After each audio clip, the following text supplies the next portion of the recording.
Naitwa Kasim Shabani, naishi mtaa wa Chekereni. Chanzo cha ajali hatukujua ajali imetokea saa ngapi, bali kwenye saa moja nilikuwa nikipita niliona gari ikiwa huku Korongoni saa moja asubuhi ya leo. Sasa kuna kijana ambaye alikuja akasema kwenye saa 2 jana alipopita jioni kwenye saa moja aliona gari ikiwa huku Korongoni, lakini akajua kuwa ni watu wanavuna ni mahindi.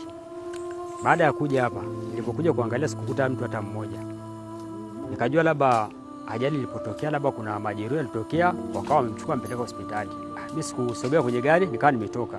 Kufika hapo njiani kuna kijana wa Toyo akawa amekuja naye akawa anaangalia, kanaambia hebu tuangalie kama zakuta kuna mtu wa kumsaidia. Nikaambia hamna mtu hata mmoja. Ina maana labda kama ni majeruhi walishapelekwa wapi hospitali. Kaniambia tu tukaangalie. Kwa tulienda paka pale kwenye gari, huyo kijana alichungulia akafungua mlango kuta huyo mama yuko hapo ndani. Tulishtuka kiukweli. Nikamwambia, akaniambia tutoe taarifa wapi kituoni. Baada tulipokuwa tunatoka njiani tukaona askari naye anakuja. Kumbe alipita na gari, akaiona ile gari akaenda akashushwa kule njiani, akarudi kuja kuangalia kuna tukio gani. Ndio akatukuta hapo, tukamwelezea, akaenda akafungua ukuta, huyo mama kweli yuko pale ndani ameshafariki. Kuna alama kichwani nadhani alijigonga alipasuka. Ndio akatoa taarifa, ndio maaskari wakaja wakaweza kumchukua wakampeleka mochwari. Na ndio mpaka sasa hivi tuko hapa, ndio gari inafanya utaratibu, anaivuta kwa ajili ya kuitoa.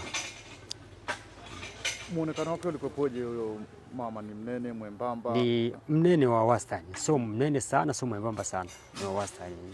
Miaka kama vile labda kama miaka 30 kama sikosei. Kwa jina naitwa Idi Juma, ni mkazi wa Chekereni. Kwa ushauri wangu kaka, haswa madereva wenzangu, tunapoitumia hii barabara ya kutokea Moshono kwenda Mandela Road, hii barabara mara mingi sana ajali zinatokea maeneo kama haya hapa. Ninachoomba mimi madereva wawe makini, haswa wageni ambao wanapita kwenye hii barabara, kwa sababu kiukweli mimi nakaa pale Chekereni, watu hawana ustaarabu kabisa na barabara hii ya kushuka kwenda Mandela. Hawajui kwamba hapo kuna kivuko cha reli Chekereni, ambapo watu wanapaswa kutambua hilo, wapite kwa mwendo wa kawaida ambayo tumepangiwa na sheria, kwamba inasema kwamba ukifika pale kuna kibao kimewekwa alama 50, ambapo unatakiwa ufanye upunguze mwendo, lakini watu wanafungulia mpaka 180, watu wanatembea. Hawajui kwamba hapa kuna mkusanyiko wa watu, lakini unakuta watu wako na spidi ambazo zikifika huku mbele mara mingi zinakuja kuwashinda. Ndio hivi tunapoona ajali zinatokea.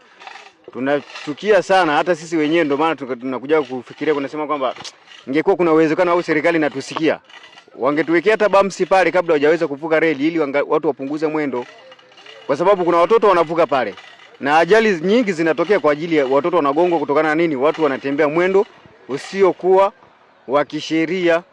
Kwa majina naitwa Machumbe Juma, ni mkazi wa Kijenge Arusha. Lakini ajali kama hizi ni kuepukana na mara nyingi. Kwa mfano kama sisi watu wa barabarani, mara nyingi haya huwa yanatokea.